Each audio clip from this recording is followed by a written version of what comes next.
buenos días. Por acá habla Luciana Pérez, acompañando a la columna del Grupo de Estudios de Investigación sobre Recreación Ambiental, Campamento y Vida en la Naturaleza. Hoy tenemos una invitada muy especial. Le damos la bienvenida a la doctora Esperanza Osorio desde Colombia. Bienvenida, Esperanza. Muchísimas gracias por la invitación. Encantada de estar acá. Bueno, también por acá encantadas de tenerte por acá. Te voy a presentar. Esperanza es psicóloga, especialista en gerencia social, con magíster en desarrollo educativo y social, doctora en conocimiento y cultura en América Latina. Su área de investigación son los fundamentos epistémicos y metodológicos del campo de la recreación, participación y dirección de proyectos en la formulación de políticas públicas para el campo de la recreación y para grupos poblacionales específicos como adolescencia, familia, primera infancia y personas mayores. También se desempeña Esperanza en el diseño, implementación y evaluación de programas nacionales, regionales y locales para el campo de la recreación, como consultora y asesora para asuntos educativos, sociales e investigativos. Ha publicado libros y artículos, ha sido ponente nacional e internacional, es directora y miembro fundador de la Fundación Latinoamericana de Recreación, miembro de la Red Latinoamericana de Recreación también, investigador y docente de la Maestría de Estudios Latinoamericanos de Ocio y en el doctorado Conocimiento y Cultura de América Latina en IPECAL, miembro del equipo de investigación latinoamericano en la línea de estudios socioculturales de la recreación. Bueno, la verdad, un lujo, Esperanza, contar contigo hoy, además que hoy en esta fecha tan especial, que es el primer día, la inauguración del 8º Encuentro Latinoamericano de Recreación y Ocio, que comienza hoy, que se trata sobre políticas públicas y postdesarrollo, un desafío del presente. Bienvenida, Esperanza. Muchísimas gracias. No, pues muy emocionada porque hoy empezamos. Ha sido un proceso de varios meses y de buscar nuevas formas de trabajo y formas nuevas de cooperación y nuevas formas de conectarnos. Es la primera vez que hacemos un encuentro latinoamericano solo con trabajo voluntario. Hemos trabajado con más de 40 voluntarios de Uruguay, de Brasil, Venezuela, Colombia, y los países participantes se han organizado por nodos y son 11 países y cada uno de los nodos son los que han determinado la agenda, por decirlo de alguna manera, y nosotros somos los que fuimos pues el equipo organizador general, fuimos quienes íbamos como organizando todo y haciendo la propuesta que seguramente tú ya conoces de programación para todo el mes de septiembre. Entonces muy muy emocionados porque ya hoy empezamos. Sí, buenísimo. Ya justamente el 3 de agosto, Raúl Falero e Itacano estuvieron contándonos un poco, haciendo una introducción de lo que es este evento internacional, este proceso de construcción colectiva, nos compartieron un poco los detalles del programa, donde van a tener el martes Frutos del Campo, el miércoles de estreno, viernes de fiesta, sábado de experiencias movilizadoras, domingos de juego. Bueno, también estuvieron hablando sobre la voz de las mujeres, los niños, los pueblos originarios, las personas con discapacidad, como el abordaje y las ganas de visibilizar a quienes usualmente no son tan visibles dentro del campo de la recreación. Bueno, nada, y que quisieras contarnos, Esperanza, sobre el encuentro esta semana, qué propuestas hay y qué invitación hay también para quienes se quieran inscribir, cómo es el procedimiento para formar parte de estos talleres que van a ser sincrónicos con 50 personas nada más. Algo así estuve investigando un poquito porque me inscribí. Yo voy a participar, estoy muy contenta. Ah, buenísimo. Bueno, te cuento en términos generales porque veo que Raúl y Eita ya les comentaron bastante. En el asunto de las certificaciones, vamos a certificar a quienes participen en por lo menos el 60% de las actividades de todo el mes. Y vamos a dar una certificación individual, a quienes participen. Por ejemplo, si tú participas en un panel y quieres ser certificada en el panel, entonces se certifica el panel. O si participas en las experiencias movilizadoras de los días sábados, que también tienen una certificación individual. Eso por el lado de las certificaciones. Para las inscripciones, pues estamos sacando semana a semana la programación semanal con las direcciones URL para que la gente se inscriba directamente. y cuando entra este link pues queda registrado, y fuera de eso vamos a pasar un formato de registro que es muy, muy, muy importante que diligencien, porque es lo que nos da la información para las certificaciones. Respecto a la programación de esta semana, lanzamos el día de hoy con la inauguración, va a ser una cosa informal, más de saludo. Queremos como romper un poquito esos protocolos de himnos y banderas, que aquí en Colombia somos muy de ese tono. Entonces romperlo un poco, vamos a tener la presentación de un grupo cultural, luego vamos a saludar, cerramos y de una entramos con una actividad que llamamos actividad preencuentro, que es el lanzamiento de libros y de publicaciones. Se van a hacer 2 conversatorios. Estamos varios ahí que tenemos libros, vamos a estar ahí conversando sobre lo que hemos escrito, porque es martes Frutos del Campo, que tiene que ver justamente con todo esto que estamos produciendo, porque digamos los nombres son un poco eso, es cómo nosotros como campo avanzamos en nuestro fortalecimiento, y desde ahí el encuentro, la pretensión del encuentro es más aportar claves para la comprensión y la construcción del campo, para que queden preguntas, para que nos cuestionemos y que eso nos dé claves para seguir trabajando. Por tanto, más que respuestas, lo que queremos es poner en la mesa discusiones que nos movilicen, que movilicen nuestro pensamiento, que movilicen nuestras prácticas, porque justamente nos pensamos un campo autónomo, pero un campo que es capaz de hacer como resistencia, digamos, a estos parámetros que le han metido como en una caja, ¿cierto? Que dicen que es, cómo nos divertimos, en qué tiempo nos divertimos, cómo pensamos, cómo nos vestimos para divertirnos, es que predeterminan como las formas de disfrute y se cooptan a través de toda esta industria del entretenimiento. Entonces un poco la perspectiva del encuentro tiene que ver con eso, y la discusión de los libros va a estar un poco en torno a eso. Hay varios libros ya de estos últimos 5 años, pero vamos a lanzar desde Casa de las Preguntas específicamente un libro que tiene que ver con las resistencias. Lo otro es, el miércoles tenemos los días de estreno, y son días de estreno porque son los únicos días que logramos convocar, la mayoría de los casos, no todos, a casi todos los países latinoamericanos participantes. Es decir, cada panel tiene la participación de un representante de cada uno de los países. Este miércoles empezamos con el panel que tiene que ver con los desafíos sociales que tenemos en América Latina y cómo los estamos enfrentando nosotros. Vamos a estar, yo coordino el panel, perdón que me cite adelante, van a participar por Brasil Cristiane Luche, van a... si ves, venía impulsada y se me fueron los nombres. Yo los tengo acá si quieren. Sergio Toro de Chile, Mariano de Argentina, William de Colombia. Es decir, tenemos una mesa bastante rica. Gaspar de Venezuela, tenemos una mesa muy rica donde ustedes van a poder escuchar la gran diversidad de miradas que tenemos en el campo, porque esa es otra característica de estos eventos y estos encuentros que tienen su origen histórico en el 2000, ¿cierto? Es que siempre hemos tratado de dar cuenta de la diversidad que somos como campo. Es decir, cuando invitamos, no solo invitamos a quienes piensan como nosotros, obviamente sí hay unos parámetros mínimos, ¿cierto? Que es un trabajo que se ha trabajado con compromiso y seriedad, pero como respecto a la calidad del público será quien diga, ¿cierto? ¿Qué es la calidad? ¿Desde dónde la está viendo? ¿Qué se incluye?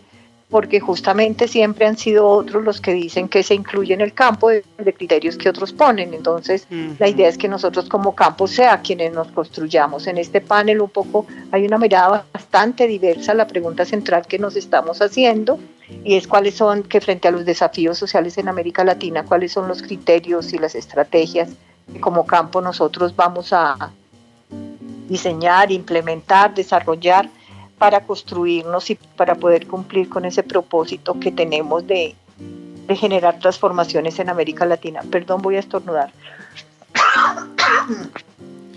Salud. Es que tengo un poco de frío. Gracias. Y tenemos jueves y viernes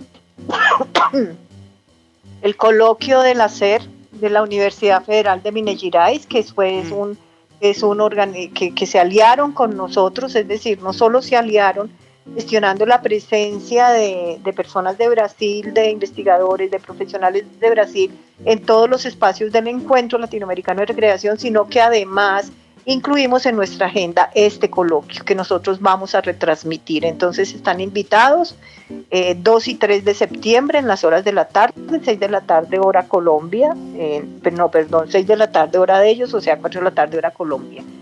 El viernes tenemos días de fiesta, la idea es un poco el disfrute, entonces ahí también vamos a tener nuestras primeras experiencias y desembocando el sábado con experiencias movilizadoras, que es lo importante de los sábados y por qué esta intención como dejarlo de unos espacios de 3 horas es que los grupos que van a participar puedan profundizar en los temas, es decir, si tú viste la programación, tratamos un poco de romper con ese listado de ponencias, una a las 5, otra a las 5 y media, otra a las 6, otra a las 6 y media, sí, y que todos los espacios sean realmente espacios de conversación, o sea, que tengamos la capacidad como campo. Esto es también todo un desafío para todos, ¿cierto? Porque tenemos que medir nuestros tiempos, tenemos que estar en una escucha atenta del otro, ponernos en el lugar del otro, en el campo emocional del otro, para realmente escucharlo y poner en diálogo realmente lo que estamos haciendo en el campo de la recreación. Y el jueves, pues con domingos de juego, también tenemos ahí unas propuestas a las que invitamos con la familia a que las disfruten, a las de los viernes para que se tomen un cafecito, un mate, un vinito, mientras disfrutan también de la propuesta festiva de los viernes. Y eso sería lo de esta semana. La verdad que, bueno, increíble todo el trabajo que vienen haciendo y como tal lo dijiste, totalmente voluntario, ¿no? Y exacto, interesante que es una tremenda oportunidad además de formación, porque lo que yo tengo entendido, según lo que pude ver de la programación, es que van a haber varias salas sincrónicas los sábados y los domingos, si no me equivoco, con diferentes propuestas en las cuales hay que anotarse con anterioridad, ¿no? Porque solamente tienen cupo para 50 personas, algo así. Sí, las de los sábados son máximo 50 personas justamente para que puedan profundizar en los temas, y se estarán publicando las direcciones URLs con las que entran a cada una de las salas. Cada coordinador de sala determina en qué momento cierra la inscripción, o sea que las personas pues tienen que estar atentas apenas salgan los registros de dirección para que puedan, que yo creo que estamos sacando eso hoy, para que se inscriban en los talleres de una vez. Buenísimo. ¿Y cómo hacemos para las personas que no se han inscrito, las personas que quieren saber la programación, quienes quieran saber cómo hacer para acceder a esos códigos, para participar de esta propuesta? ¿A dónde tendría, qué dirección o a dónde podrían acudir online para beneficiarse de este encuentro? Perdóname un segundo, ya te la doy. Buenísimo.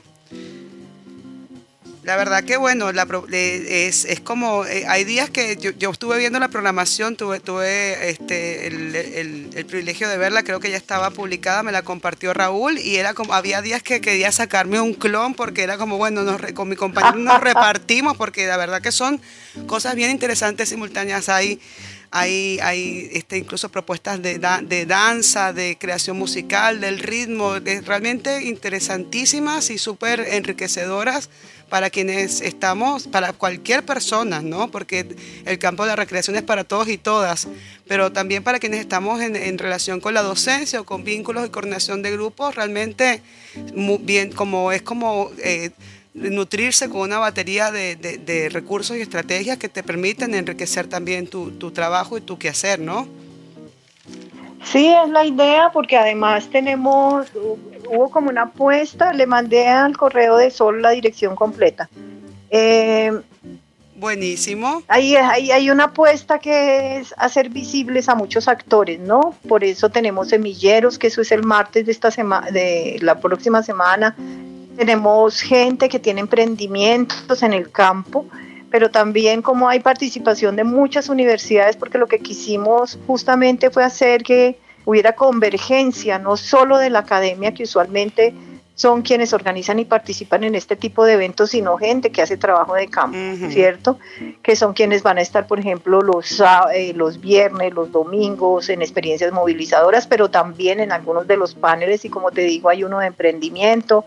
Creamos un panel también con pueblos originarios a ver, pues porque una de las apuestas, por lo menos de una de las líneas de pensamiento del campo de la recreación en América Latina, tiene que ver con cómo nosotros nos apropiamos, nos vinculamos y nos conectamos con todos estos conocimientos ancestrales para poner justamente en movimiento de cómo nos pensamos en el campo, como desde estas lógicas occidentales, ¿no? Entonces, hay una gran variedad y en términos de participantes, lo que tú dices en términos de formación, tenemos inscritos grupos de 100, 160 estudiantes de algunas universidades, porque van a estar con sus profesores, sea porque sus profesores participan, o sea porque como va a ser espacio de formación, entonces los profesores lo que van a hacer es exigir las certificaciones de la participación de sus estudiantes en términos de actividades, entonces ellos también están acordando cuáles son, digamos, las condiciones, las actividades en las que sí o sí tienen que participar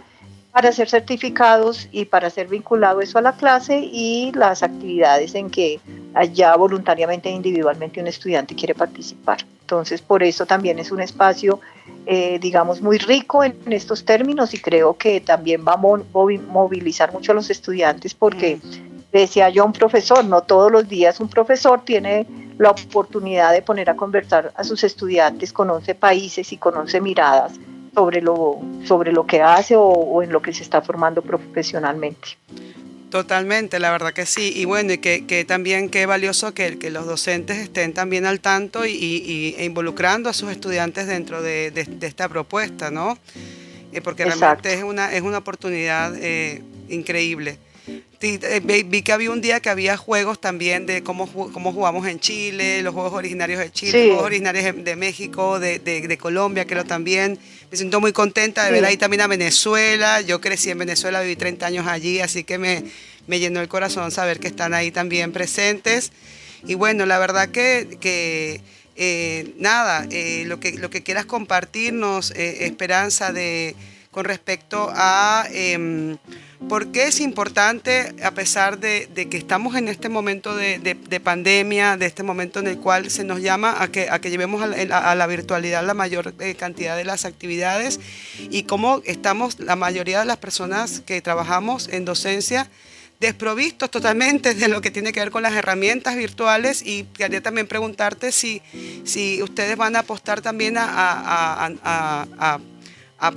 ofrecer este tipo de propuestas de cómo adaptar a la virtualidad para en el caso de que nos toque, porque parece que es esta nueva realidad, ¿no? De que podemos salir, no podemos salir, y bueno, ¿qué hacemos cuando no podemos salir? ¿Qué hacemos para recrearnos y para encontrarnos con otros y con otras cuando el orden mundial nos dice que tenemos que quedarnos adentro, ¿no? Entonces también, bueno, lo importante de eso, y quería preguntarte justamente si va a haber algo relacionado con la virtualidad, ¿sí? Esa es una pregunta. Mira, sí, yo te daría como una respuesta a los diferentes niveles desde donde me la planteas. Una, Mm, creo que al campo de la recreación y el ocio lo cogió desprevenido la pandemia, ¿cierto? Siempre hemos insistido en América Latina sobre procesos de pedagogía del ocio y educación para la recreación, como la quieran llamar, desde la escuela, teniendo mucha resistencia de parte de estas instancias y de la inclusión en la política pública educativa, porque se considera algo menor, algo fútil, algo que no es productivo, y con estos modelos educativos productivistas pues es un problema, ¿cierto? Entonces, uno es eso, que hay una apuesta, y todo lo que tú como profesional aprendas en el campo de la recreación te aporta para eso, ¿sí? Porque está la pregunta transversal, y por eso la pregunta sobre la política pública, la pregunta es, ¿nosotros qué estamos haciendo para formar para el ocio, ¿cierto? En una sociedad que ha parametrizado a los sujetos, ¿cierto? Que han aprendido desde el disfrute, como decíamos al principio, desde ciertas formas de consumo, ¿cierto? ujú. Olvidando, digamos, el sí mismo y experiencias que realmente lo muevan, lo desestructuren y lo afecten positivamente en su construcción como sujeto. Entonces, ahí hay un nivel de la pregunta. Todo esto tiene que apostarle a eso, y creo que esa pregunta se va a hacer presente todo el tiempo, ¿cierto? Porque yo esperaría por lo menos que fuera una de las grandes emergencias. El segundo nivel de la pregunta, que tiene que ver con el uso de las herramientas para los espacios, tiempos de ocio, me parece a mí que va más allá de la pandemia, aunque también tenga que ver con ella, y es que nosotros necesitamos procesos algunos lo llaman alfabetización mediática e informacional, porque es que a veces hablamos del uso de las tecnologías que porque sabemos usar WhatsApp o porque podemos entrar a un Facebook, ¿cierto? Entonces nosotros cómo vamos a hacer para formar sujetos y para que estos profesionales que se están formando en la recreación puedan formar sujetos que, formados también en este pensamiento digital, puedan hacer uso, ¿cierto?, de lo que las redes ofrecen, de lo que la internet ofrece, pero para propósitos que tengan que ver también con su propia construcción. Nosotros tratamos, o yo particularmente, y ahí sí no quiero hablar por otros, sino por mí misma. Bien. Yo estoy haciendo un esfuerzo muy grande desde hace mucho tiempo de no satanizar prácticas, ¿no? Porque a uno le enseñan este pensamiento dicotómico de qué es lo bueno y qué es lo malo, ¿no? Entonces, con esta satanización del uso de las tecnologías, que creo que nos falta aprender muchísimo, de que si tú te relacionas por WhatsApp, entonces es que no tienes relaciones con nadie, o lo contrario, ¿cierto? Entonces, en últimas, es cuáles van a ser las propuestas formativas, y tenemos que seguir en unos procesos de gestión con las políticas, ¿cierto? Un trabajo intersectorial que incluya lo social, lo educativo, lo ambiental, la justicia, ¿cierto? Que podamos hacer un trabajo conjunto, si se quiere, para quienes trabajan en enfoque de derechos, desde garantía de derechos, para que el derecho al ocio y la recreación sea un derecho que no tome el último lugar, porque como tenemos dificultades económicas como países, entonces la apuesta es por garantizar educación, si acaso vivienda y alimentación, ¿cierto? Entonces, una propuesta de un enfoque de derechos que se supone que es integral, en el que tú no descompones el derecho por jerarquías de que es más o menos importante, sino que tienes que garantizarlos todos y cada uno. La recreación tiene que tomar un lugar, y esa es una de las grandes apuestas, y se va a hablar desde el panel de políticas públicas, que es la semana entrante, de cuál es el lugar que la recreación tiene en nuestros países, ¿cierto? Porque tú y yo podemos hacer muchas cosas, pero si hay una escuela que se niega a formar a la recreación, a pensarse al estudiante desde sus trayectorias educativas completas, entendiendo que una trayectoria educativa completa no es solo lo que pasa en la escuela, es lo que pasa fuera de la escuela. ¿Qué pasa cuando va a un espacio de una escuela de formación deportiva? ¿Qué pasa cuando está en una organización de teatro? ¿Qué pasa cuando crean un voluntariado social? Todo eso hace parte de la trayectoria educativa completa de un estudiante, donde los tiempos de ocio y recreación son fundamentales, pero que la escuela no da cuenta de ellos, porque la escuela tiene un manejo del uso del tiempo escolar que se restringe dentro de sus propios muros, ¿cierto? Sí. Entonces, articulados con ellos, es que tenemos nosotros que pensarnos cómo no negamos más, o sea, y damos cuenta que muchos lo están haciendo, de que la tecnología está en nuestras vidas, está de manera diferente, porque esa también fue más que evidente, porque lo que yo digo, la pandemia puso en evidencia lo que ya sabíamos, es que muchos de nuestros grupos humanos, de nuestros niños, de nuestros adolescentes, no tienen acceso a Internet. Sí, yo vivo en un pueblo que queda cerca de Bogotá, y aquí hay unas veredas, y las personas que yo conozco del municipio, muchas personas que conozco del municipio, sé que sus hijos tenían 3, 4 hijos con un celular recibir clase. Entonces damos por hecho que esas tecnologías están presentes. Entonces, desde el campo de la recreación tenemos que apostarle a eso, que primero, nosotros tenemos que trabajar desde el reconocimiento que la tecnología ya está en nuestras vidas, ¿cierto? Que eso hace que estemos conectados planetariamente desde otros lugares y en otras cosas. Segundo, que el acceso a la tecnología, el acceso real a la tecnología y al conocimiento a través de esas tecnologías es absolutamente inequitativo y desigual. Entonces, ¿cómo respondemos a eso? Tercero, que el uso de las tecnologías está en gran medida, en algunos casos, por ejemplo en todo este tema de videos y todo esto, cooptada por una industria del entretenimiento, que si tú le haces análisis de contenido, a muchos de esos juegos tienen mucho que desear. Totalmente. Son juegos sexistas, o un juego, o sea, por ejemplo, yo hacía un análisis desde el enfoque de género, y me aterra, por ejemplo, el estereotipo de mujer de todos esos juegos, por ejemplo, ¿cierto? Entonces mira que la tarea aquí, mejor dicho, terminas, qué pena, es que me emociono y sigo hablando, no quiero abusar del tiempo. Entonces mira que es mucho lo que hay por hacer. Adelante, Esperanza, porque realmente es bien importante este cuestionamiento, porque además ese acceso desigual por momentos, afortunadamente vivimos en un país donde le fueron entregados a los niños y las niñas, y creo que todavía sigue ese programa, computadoras dentro del entorno escolar, con lo cual hay una democratización del acceso a la tecnología. El tema es más allá de lo que pase dentro de la escuela, extendiendo esta trayectoria educativa completa. ¿Qué pasa con ese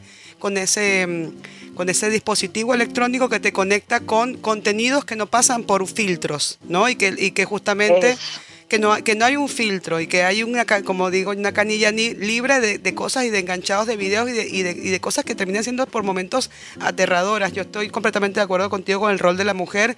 Es violento de todo punto de vista, estos juegos de matar al otro, ¿no? Los niños te dicen, pero es un juego, sí, pero estás matando a otro, aunque sea jugándolo, ahí hay una violencia que está siendo explícita, aunque sea a nivel virtual, ¿no? Exactamente. Tenemos mucho trabajo por hacer. Yo digo que el campo del ocio y la recreación, en la medida en que políticos y planificadores también le den el lugar que crean, tienen que entender que este es un asunto serio. Por ejemplo, yo digo, si seguimos hablando de tecnología, toda esta industria del entretenimiento que se da desde la pornografía, y en la pornografía desde la explotación sexual de los niños y las niñas, es un asunto nuestro, o sea, es un asunto del que nosotros también tenemos que hablar. Claro, ¿ves? Que sí. Entonces creo que ahí hay muchas cosas que se tienen que tejer, hay muchas cosas que debemos hacer y hay muchos asuntos que nosotros como campo tenemos que apropiar como asuntos de nuestra competencia y pertinencia y trabajar por ellos. Tenemos mucho trabajo, que eso es lo maravilloso también de este campo, que uno todo el tiempo está apostándole a seguir trabajando, porque tiene la maravillosa característica de que es un campo que siempre está en construcción, que eso me parece a mí maravilloso. No tiene, digamos, estos temas de las disciplinas que se agotan en teorías que todos aceptamos, sino que nosotros estamos haciendo una construcción crítica del campo. Entonces, como es crítica, nos estamos moviendo, estamos trabajando los desfases teóricos para ajustarnos a nuestras realidades. Tenemos que trabajar una diversidad como la diversidad dentro de nuestros países y entre nuestros países, que es algo maravilloso. Entonces, pues la apuesta aquí es por seguir trabajando, y creo no, es lo que hace posible que tú tengas a tu vista, ¿cierto? Porque no creo que sea en tus manos, sino a tu vista en tu computador o celular, una programación de todo un mes. Creo que de lo contrario eso no sería posible, y eso sí es una invitación que le hago yo a todas las personas que trabajan dentro y fuera del campo. Es cierto que algo tiene que decir el que hayamos logrado organizar un encuentro de un mes con tantos actores, ¿cierto? E insisto que sigamos en ese esfuerzo de visibilizar aquello que otros excluyen, todos estos movimientos colectivos, todos aquellos que por decisión propia se mantienen al margen. Incluso hablábamos con el equipo que a veces que redes sociales es la respuesta a toda estrategia de movilización y socialización de un evento como esto. Y yo decía, ¿y dónde quedan los que nos negamos a estar en el ojo del gran hermano, en estar en esas bases de datos, ¿sí? Que no queremos estar ahí por decisión propia y no porque nos neguemos al uso de una herramienta o la usamos para lo estrictamente necesario, ¿cierto? Entonces, creo que ahí hay muchas cosas que discutir, y pues yo estoy maravillada además con todos los aprendizajes que he tenido estos meses con el maravilloso equipo con quienes nos hemos acompañado. Bueno, Esperanza, qué potente todo lo que acabas de decir, así cortito pero contundente, realmente, sí. Bueno, pero sí, no. Es muy importante esto otra vez también retomo lo que dijiste del derecho humano a la recreación y al tiempo libre, cómo seguimos incluso en la escuela, yo soy maestra, y cómo seguimos incluso en el formato escolar, que es lo que dijiste, insertar, o sea, como incidir en la política pública, porque más allá de lo que tú y yo hagamos tal cual como lo comentaste, hay un sistema que te pone, bueno, esto es un tiempo de trabajo y esto es un tiempo de ocio, ¿no? Y te está todo medido, hay timbres que suenan ya, se acabó la pachanga, vámonos para adentro porque es hora de trabajar. ¿Y qué significa trabajar dentro del entorno escolar, no? Como también que ojalá podamos que la recreación sea algo transversal dentro del sistema educativo y no una materia particular que tengan una vez por semana los chiquilines que la esperan ansiosamente, además, ¿no? Es como la materia preferida. Vamos a jugar, vamos a salir de estas cuatro paredes a correr y a mover el cuerpo. Entonces, que es algo que también podemos hacer las maestras dentro de nuestras prácticas, más allá de cómo las vinculamos luego, ¿no? Con las diferentes áreas del conocimiento, que al final son excusas para despertar aprendizajes o para despertar intereses, pero que se volvieron lo más importante, los contenidos. Y es muy fuerte porque además es un peso es como una mochila que cargamos las docentes porque estamos acompañando a estos niños y niñas en trayectorias educativas, por lo menos en una parte parcial que de alguna manera queremos asegurar que continúe. Entonces, también tiene mucho vínculo con el éxito o fracaso escolar. Total, creo que tocaste la clave. Yo creo que es aprender a trabajar, como dice una autora argentina, sobre las trayectorias reales, sino las trayectorias del calendario y del cronograma de los tiempos de uso escolar, como esas agendas escolares que se agotan en los muros de la escuela y que se agotan en el horario escolar, en lo llamado típicamente y tradicionalmente horario escolar. Entonces, me sumo a tu llamado. Bueno, Esperanza. Bueno, okay. La verdad que un placer compartir contigo el día de hoy. Fue como, siento que fue muy compacto, pero muy potente todo lo que compartiste. Y la verdad que para mí un honor. Yo había escuchado tu presentación en el video promocional o de difusión del encuentro. Y dije, yo quiero entrevistar a esta mujer, así que acá estamos hablando y me siento muy contenta realmente. No, y cuando tengamos un espacio con más tiempo, que sea temático o algo así, para que profundicemos en el campo de la recreación, en un tema particular relacionado con la escuela, podemos hacer un conversatorio con otras compañeras, pues tú me dices. Muchísimas gracias por el espacio. Bueno, no, por favor, ya le vamos a anotar acá conversatorio, y aquí la gente de la radio, yo no tengo puestos los anteojos hoy, pero están todos con una sonrisa gigante, todas, y él, son dos compañeras y un compañero, así que ya vamos a esperar que pase el encuentro para no recargar el trabajo, pero ya vamos a armar ese conversatorio porque es bien importante, y es bien importante también darle difusión a todas estas ideas para empezar a mostrar otros panoramas, ¿no? Y que eso es bien importante. La ventanita que se abre aquí para difundir ideas nuevas y revitalizar prácticas. Así que claro, una delicia. La verdad que sí. Bueno, Esperanza, un enorme placer haber compartido contigo. Que tengan una excelente inauguración hoy. Yo hoy no me sumo, pero este fin de semana estoy ahí el firme el sábado y el domingo, muy contenta. Así que bueno, muchísimas gracias, un placer. Bueno, gracias a ti, un enorme abrazo. Que estén muy bien. ULMA, Radio Comunitaria Punta del Diablo.